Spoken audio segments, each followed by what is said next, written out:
غامدی صاحب یہ فرمائیے کہ دجال کون ہے اور اس کے بارے میں جو احادیث میں ذکر آتا ہے صحیح تصور کیا ہے؟ یہ بات لوگ عادی بیان کرتے ہیں. میں تھوڑا سا اس کا پس منظر آپ سے عرض کر دوں. رسالت مآب صلی اللہ علیہ وسلم نے قیامت کی کچھ علامتیں بتائیں. قیامت کب آئے گی، دنیا کب ختم ہوگی، یہ زمین و آسمان کب نئے زمین و آسمان میں تبدیل کر دیے جائیں گے، اس کا وقت اللہ تعالیٰ نے کسی کو نہیں بتایا. چنانچہ ایک بڑی مشہور حدیث ہے، آپ میں سے بہت سے لوگوں نے سن رکھی ہوگی، بلکہ شاید حدیث کے پورے ذخیرے میں وہ سب سے نمایاں حدیث ہے. اس میں یہ واقعہ بیان کیا گیا ہے کہ جبریل امین ایک موقع پر انسانی صورت میں رسالت مآب صلی اللہ علیہ وسلم کی خدمت میں آئے اور انہوں نے آ کے کچھ سوالات کیے. صحابہ کی مجلس میں وہ آ گئے اور انہوں نے آ کے آپ سے کچھ سوالات کیے، اور جب وہ سوالات کر کے چلے گئے اور لوگوں نے اپنے تعجب کا اظہار کیا کہ یہ کون صاحب تھے، تو رسول اللہ صلی اللہ علیہ وسلم نے یہ بتایا کہ جبریل امین تھے اور اس لیے آئے تھے کہ یعلمکم دینکم، تمہیں تمہارے دین کے کچھ بنیادی حقائق بتانا چاہتے تھے. تو وہ سوالات کیے انہوں نے.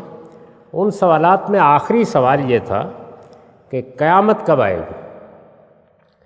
تو رسول اللہ صلی اللہ علیہ وسلم نے اس کا جواب یہ دیا کہ مجھے بھی قیامت کے وقت کا اتنا ہی علم ہے جتنا آپ کو ہے. یعنی مطلب یہ تھا کہ نہ آپ جانتے ہیں نہ میں جانتا ہوں. تو انہوں نے پوچھا کہ اچھا کچھ اس کی علامتیں بتا دیجئے.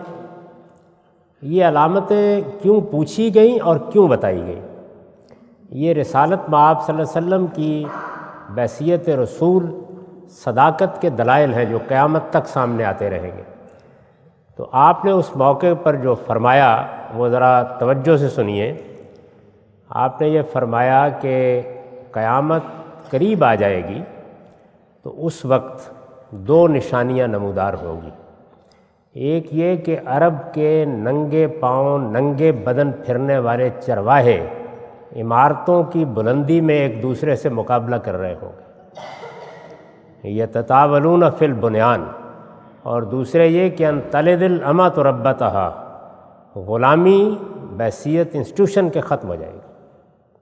یہ دونوں معاملات ایک ہی وقت میں ہو گئے ہیں اور اب انسان ان کو دیکھ سکتا ہے اور رسالت مآب صلی اللہ علیہ وسلم کے الفاظ کو دنیا کے سامنے مجسم ہوتے ہوئے دکھایا جا سکتا ہے.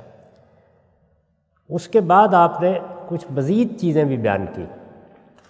ان میں ایک چیز یہ بھی تھی کہ قیامت کے قریب ایک ایسا فریب دینے والا آدمی اٹھے گا کہ جو اپنے آپ کو مسیح کہہ کر متعارف کرائے گا کہ میں مسیح ہوں.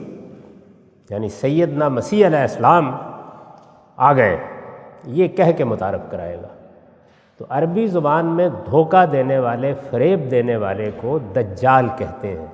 اور پورا جملہ یہ تھا کہ المسیح الدجال، یعنی وہ آدمی جو اپنے آپ کو مسیح کہے گا لیکن وہ جھوٹا اور فریب کار ہوگا.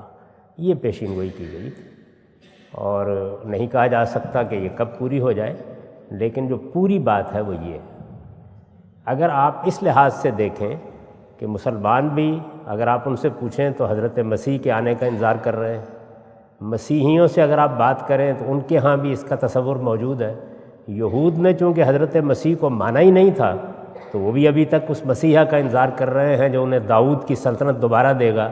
تو اس وجہ سے یہ بالکل قرین قیاس ہے کہ کوئی شخص غیر معمولی صلاحیتوں کا حامل یہ دعویٰ کر ڈالے. تو پوری بات یہ ہے کہ کوئی شخص فریب کار، دھوکہ دینے والا مسیح بن کر لوگوں کے سامنے آئے گا. یہ بات ہے وہ کہی.